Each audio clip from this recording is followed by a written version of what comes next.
O presente vídeo visa ser uma atividade avaliativa para a disciplina de Direito Internacional Privado, ministrada pelo professor Emerson Assis, e o grupo é composto pelos seguintes integrantes: Flávio Diogo Quintino, Francisco Ferreira, José Finício Simplício, Renata Vitória e Anderson Tabosa, que aqui inicia a apresentação. Como já sabemos, o direito internacional privado tem a função de resolver os conflitos entre os diversos ordenamentos efetivamente na regulação determinada da questão jurídica plurilocalizada. Para cumprir seu objetivo e reconhecer o ordenamento jurídico aplicável, o direito internacional privado possui um método próprio, cujo primeiro passo será a qualificação. A qualificação é um instituto do direito internacional privado que designa qual regra de conflito de fórum é aplicável. Ou seja, cada sistema jurídico internacional privado é capaz de criar suas regras de conflito e a forma como cada sistema o faz e influencia como na elaboração da etapa de qualificação. As teorias de qualificação serão sempre reanalisadas para determinar o aspecto essencial da caracterização do direito internacional privado, que são a subsunção normativa. Os conflitos da qualificação ocorrerão quando não é possível determinar a regra de conflito aplicável, porque nenhuma delas ou mais de uma regra parecem ser aplicáveis. Qualquer solução para conflitos de qualificação devem observar o princípio da harmonia internacional e os princípios e objetivos do direito internacional privado. A questão controvertida haja divergência com relação à qualificação do elemento em questão. Assim, pode ocorrer, por exemplo, de uma jurisdição considerar que determinada questão diz respeito ao estatuto pessoal, ao passo que outra jurisdição a qualifique como matéria de direito sucessório. A esta divergência, a doutrina se refere como conflito ou concorrência de qualificações.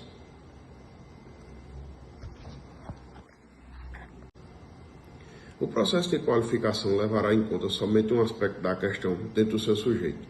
O seu objetivo e o ato jurídico em tela, assim remetendo-nos à lei da introdução à norma do direito brasileiro de acordo com o artigo 7º, para o estatuto pessoal e a capacidade, a sede de relação jurídica concentra-se no sujeito do direito, lex domicili. Por sua vez, o artigo 8º, ao tratar do Estatuto Real, localiza-se na situação do objeto lex rei citae. Por fim, a sede dos atos jurídicos localiza-se, de acordo com o artigo 9º, no local da construção da obrigação, lex loci contractus.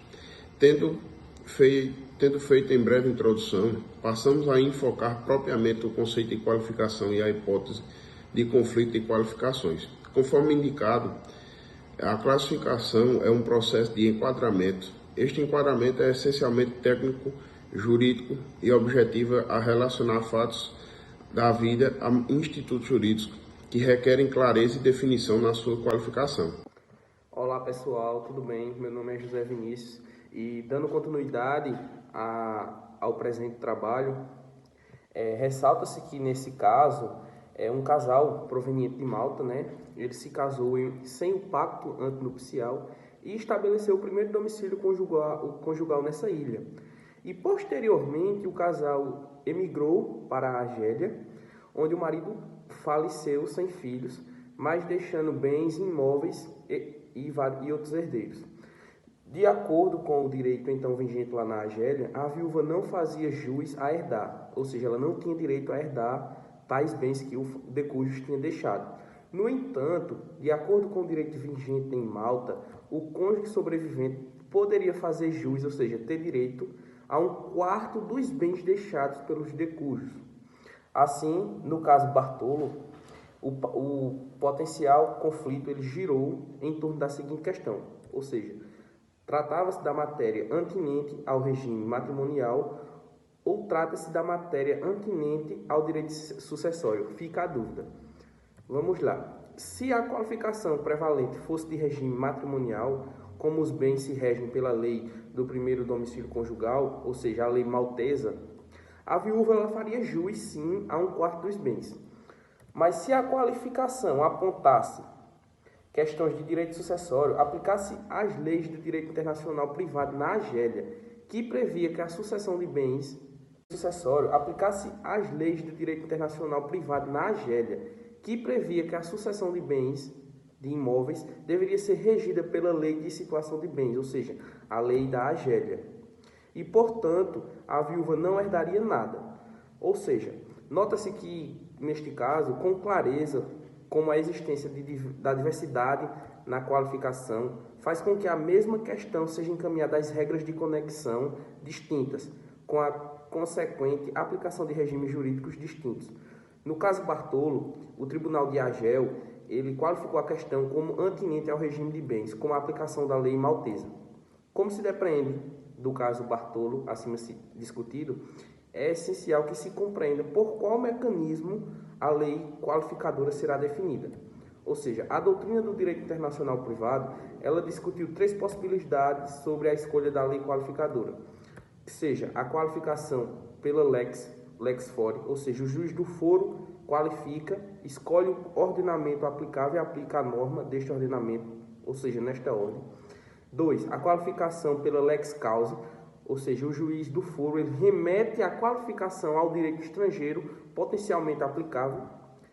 E 3. A qualificação por referência e conceitos autônomos e universais, ou seja, um sistema tido como utópico, que espera que o juiz encontre um denominador comum entre sistemas em que ocorre justamente divergências nas qualificações. E conforme primordialmente no sentido de que, como regra geral, o Brasil ele adota o critério da lex fori, ou seja, fora a realização da qualificação, trata-se da regra geral que comporta 2 exceções em matérias de bens, ou seja, a lei da situação e contratos, ou seja, constituição na residência do proponente da hipótese do artigo 9º, parágrafo 2º da Lei de Introdução às Normas do Direito Brasileiro, mais conhecida como LINDB. E a partir daí, conforme indicado pela regra de conexão, aplicar-se a lei do foro ou a lei estrangeira, sendo relevante que se note que a lei estrangeira for aplicável, deverá ser aplicada com o sentido próprio que lhe é atribuído pela própria lex causa e não pela lex fori. Nota-se, ademais, que o direito internacional privado brasileiro veda expressamente qualquer reenvio indicado pela lei estrangeira.